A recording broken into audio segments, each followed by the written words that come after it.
শরীরের চামড়া কানা ফেটে গিয়েছে, রক্ত কানা টপকে টপকে পড়ে, রক্ত কানা গড়িয়ে গড়িয়ে চলে যায়।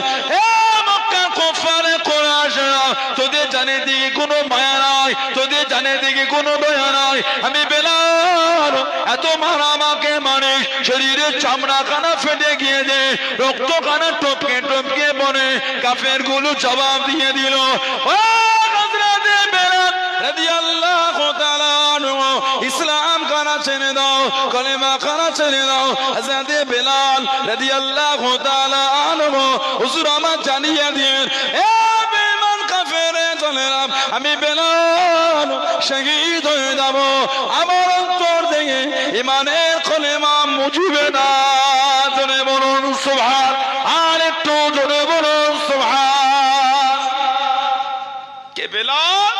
জানাক আল্লাহ আমার হুজুরের মুয়াজ্জিনের দায়িত্ব মিলিয়ে দিয়েছিলেন। উনি আজান দিতেন। হুজুরের মুয়াজ্জিন কটা?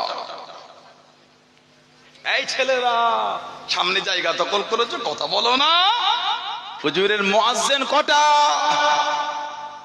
হুজুরের মুয়াজ্জিন হলো দুটো। কটা? আরেকটা কে?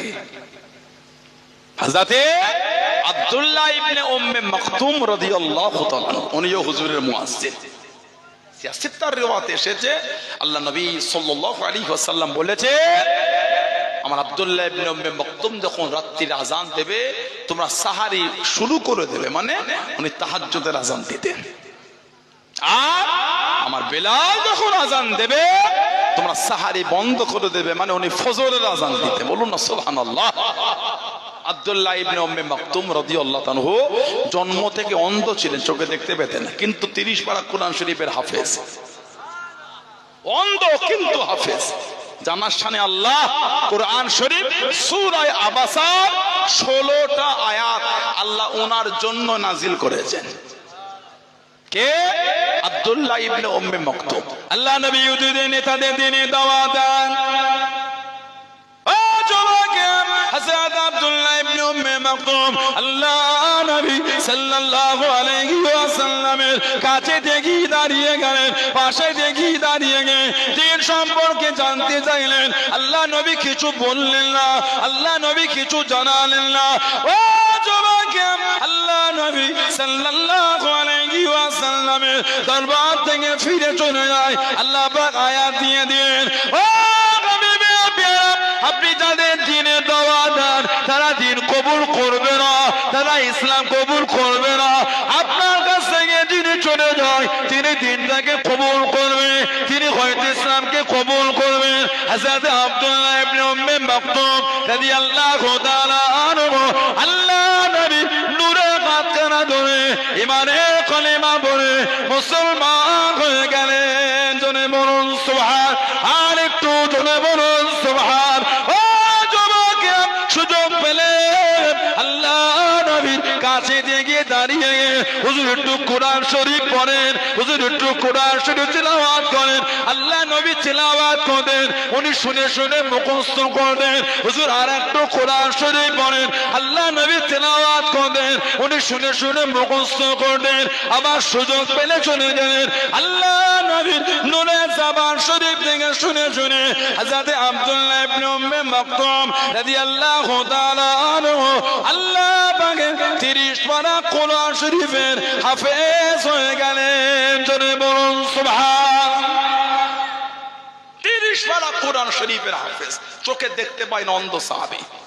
হুজুর যতবার মদিনা শরীফ থেকে কোথায় গিয়েছেন, আল্লাহর নবী সাল্লাল্লাহু আলাইহি ওয়াসাল্লাম ওনাকে হুজুরের প্রতিনিধি করে মদিনা শরীফের দায়িত্ব দিয়ে রেখে দিয়েছেন।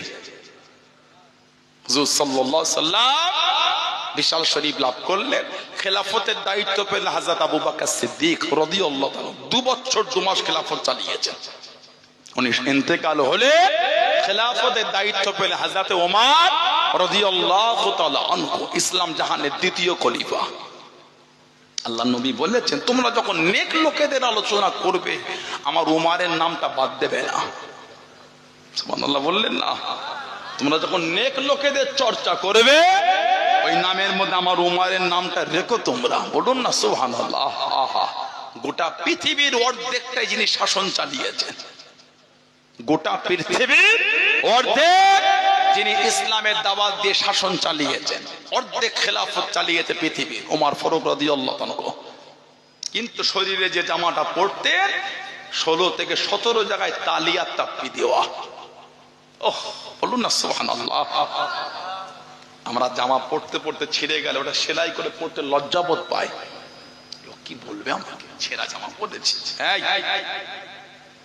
ও কি বসো, আমাদের বাড়ি ছেড়ে শুনলাম করো কেন? বসতে করতে নাই, ভালো হও, হদ বলা হও, বড় হচ্ছ, পড়াশোনা করো, করতে নাই। মুর্শিদাবাদ ভালোবাসার জায়গা আমাদের, গ্রাম আমার ছোট হুজুরের ভালোবাসার গ্রাম। সেই গ্রামের ছেলে তোমরা পীরের আওলাদের সঙ্গে হাসবে কেন? তোমরা বসতে হয়, আদব বলা হয়, ভদ্র হতে হয়, নম্র হতে হয়, কথা বললে চুপ করে বসতে হয়। আমার ভাইয়েরা, বাপজানেরা, ছেলেরা, যুবকেরা, মুরব্বীরা, আমাদের সমাজে পোশাক ব্যবহার করতে গিয়ে ছিঁড়ে গেলে এটা পড়তে আমরা লজ্জাবোধ পাই। লোক কি বলবে আমাকে, ঠিক না বলবে?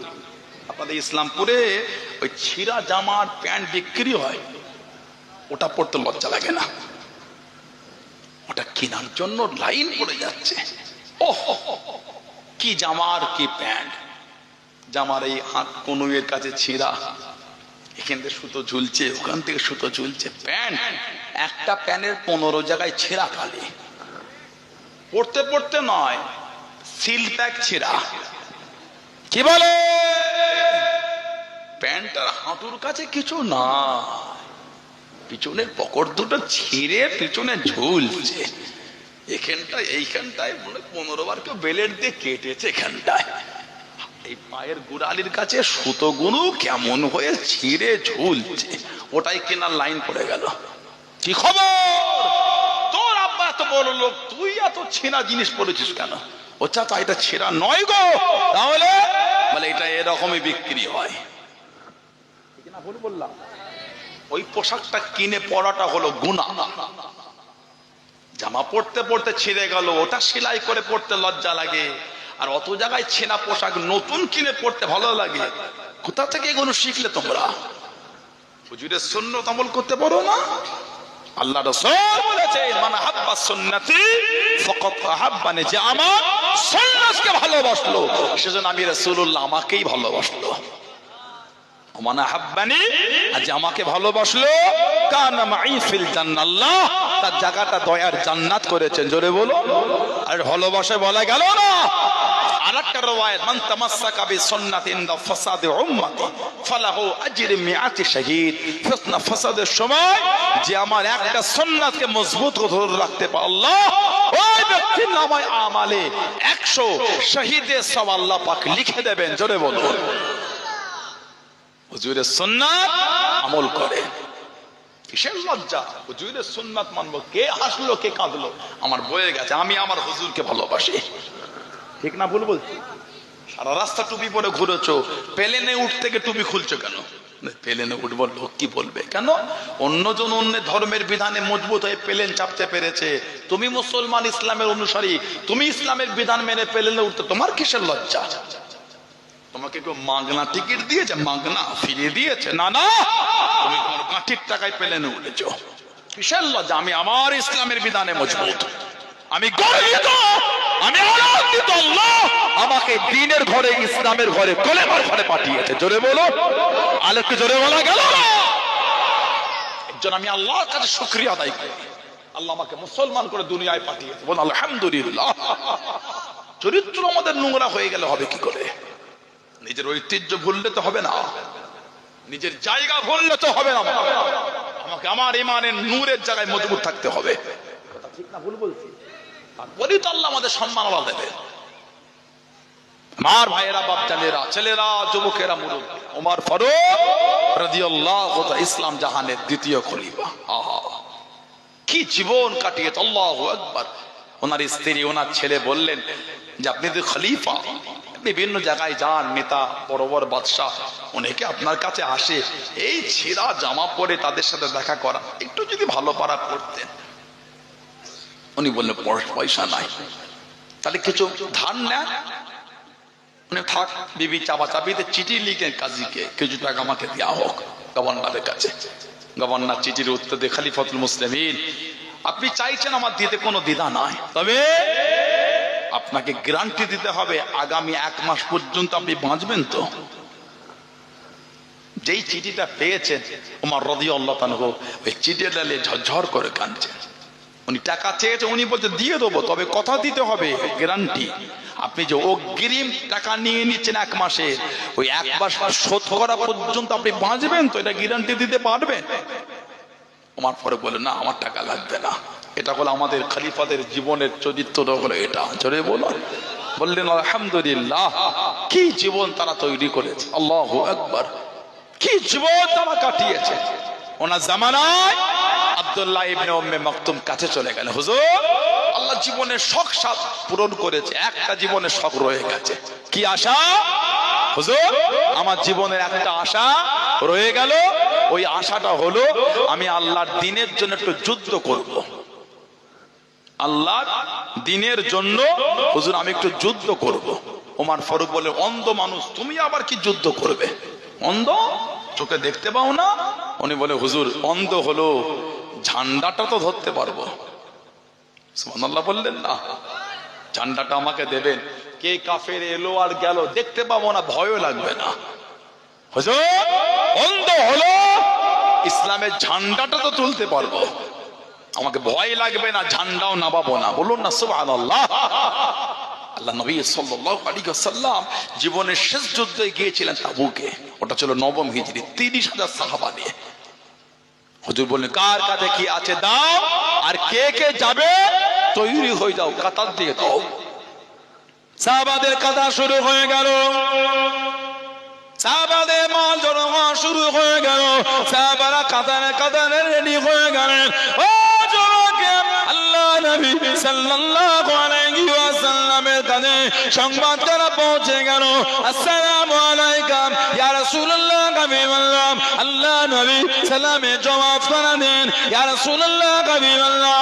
আল্লাহ পাকের নবী হুজুর বিয়াদি মাফ করুন, আমি আপনার সাহাবী মুআবিয়া ইবনে আবু মুআবিয়া লাইসি রাদিয়াল্লাহু তাআলা আনহু মনটা কাঁদে, আপনার সাথে জিহাদে যাব, আল্লাহ দ্বীনের জন্য যুদ্ধ করব। হুজুর কতদিনের চাওয়া, কতদিনের আশা, কতদিনের শখ হুজুর, ইয়া রাসূলুল্লাহ, হাবিবাল্লাহ।